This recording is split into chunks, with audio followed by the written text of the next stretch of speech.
शौर्य पाटील आत्महत्या प्रकरणामध्ये एसआयटी नेमणार असल्याचं केंद्रीय गृहमंत्री अमित शहांनी आश्वासन दिलेलं आहे। उद्याच एसआयटी नेमण्याबाबत सूचना देणार असल्याचं अमित शहांनी सांगितलंय। शौर्य पाटील प्रकरणामध्ये निलेश लंकेंनी अमित शहांना पत्र लिहिलेलं होतं।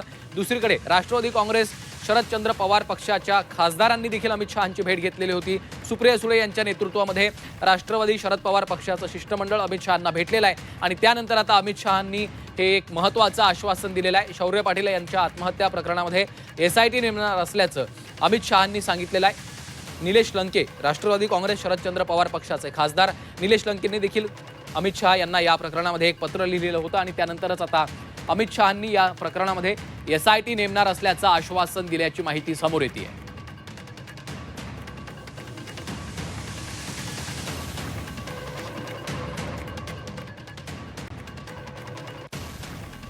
तर अमित शहा यांनी आता एक आश्वासन दिलेलं आहे। या प्रकरणामध्ये एसआयटी स्थापन करणार असल्याचं अमित शहांनी सांगितलेलं आहे। निलेश लंके राष्ट्रवादी शरदचंद्र पवार पक्षाचे खासदार निलेश लंके यांनी अमित शहा यांना पत्र लिहिलेलं होतं। दुसरीकडे मनोज जरांगे पाटील देखील दिल्लीमध्ये आहेत। शौर्य पाटील यांच्या या प्रकरणामध्ये त्यांनी देखील